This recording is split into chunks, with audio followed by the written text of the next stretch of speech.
Phoenix, Arizona. In a lot of ways, it's kind of the antithesis of good urban planning in pretty much every way. With its vast sprawling suburbs stretching out miles away from the core of the city, to the wide freeways and arterial roads that run for miles out in each direction, not only do the harsh summers of the city seem to discourage walking, but so does the design of the city itself. But it hasn't always been this way, and it doesn't have to be. But much like the city's namesake, it seems that public transportation and good street design is rising from the ashes of the 20th century's car-dependent planning. But how did we get to this point with public transit in the capital of Arizona? And how is this revival of public transportation going to benefit the people of Phoenix?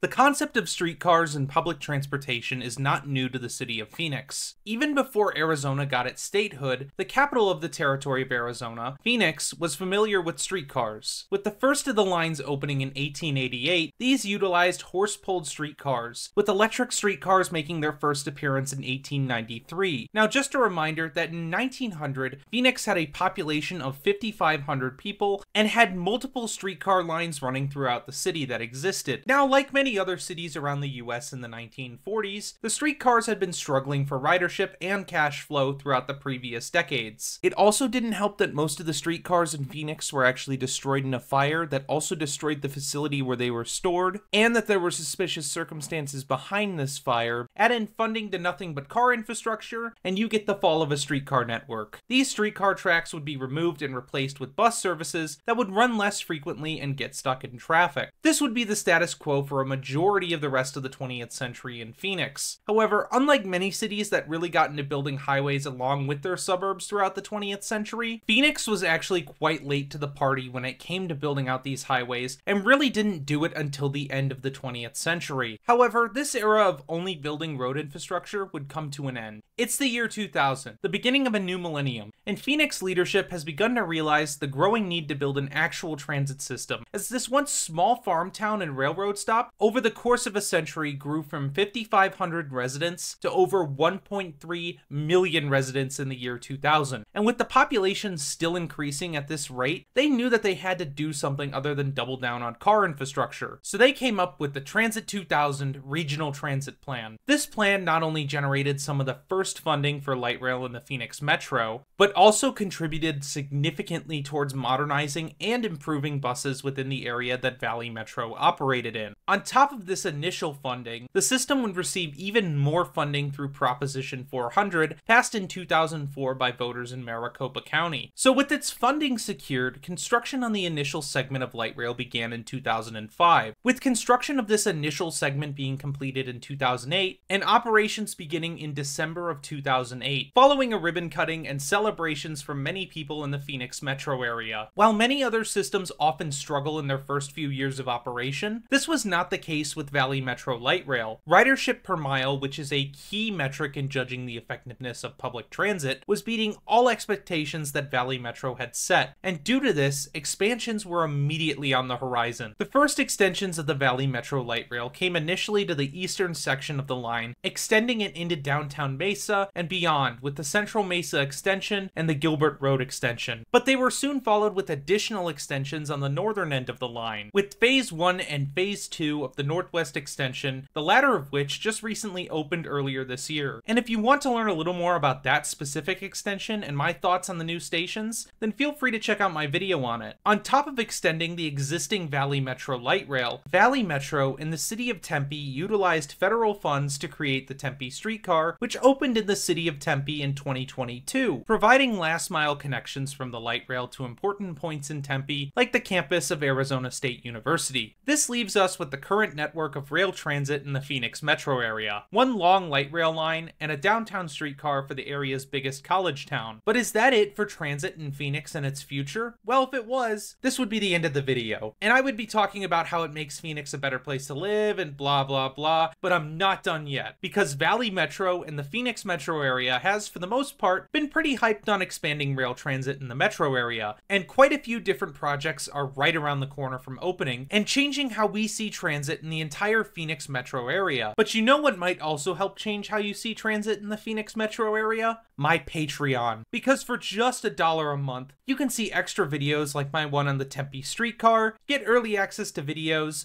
your name in the credits, and more. So if you want to support the channel or get access to extra content, the link is down below. Anyway, I know a good chunk of y'all skipped this section, so let's get back into the video.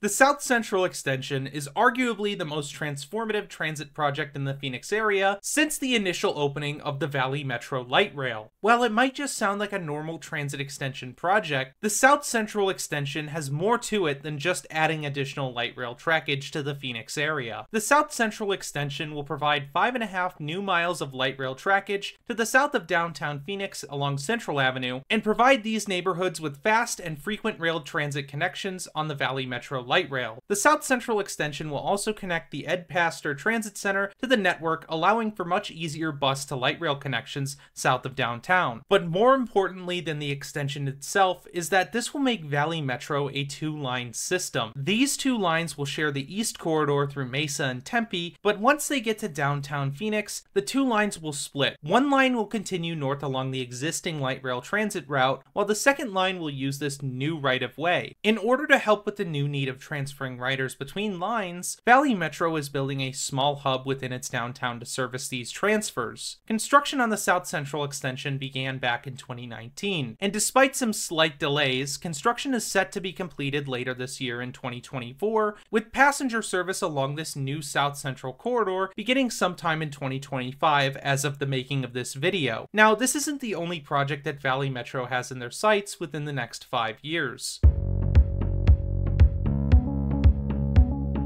While not as expansive to the system as the South Central Extension, the Capital Expansion is still going to be providing additional light rail service coverage to the city of Phoenix. This extension, at about 3/4 of a mile, will run west along both Washington Street, then run south for a short distance on 15th Street, before heading back east along Jefferson Street. This will be the furthest west of the existing services that currently run, and will provide stops to the western side of downtown, and more importantly, the State Capitol Building of Arizona, as well as the many government offices that surround the Capitol. Despite the small scope of this project, it's faced major delays in its expansion, mainly due to political pressure from some Arizona politicians who see the light rail as not aesthetically pleasing. Currently, this short extension is planned to be open sometime in 2027. The Capitol Expansion is also kind of a precursor project to the next major project that Valley Metro is looking forward to doing, so let's talk about Valley Metro Light Rail has lines that run north out of downtown, south out of downtown, and east out of downtown. And while the Capital Expansion runs ever so slightly to the west, Valley Metro has bigger ambitions to expand service to the western part of the valley. While the expected completion date for this expansion is still quite far out, the I10 West Expansion looks to continue the success of light rail expansions before it. The majority of this new line's distance is expected to be run down the median of I10, a highway which I have mixed feelings on. The terminus of the line, though, is planned to be around the Desert Sky Mall and Talking Stick Amphitheater, which are already home to a bus transit center. On top of this, the area is full of large surface parking lots that would be ripe for some transit-oriented development. Combine this with some bus connections in the highway median stations, and the I-10 West Corridor light rail expansion has some potential to become another successful expansion of light rail service for the residents of Phoenix.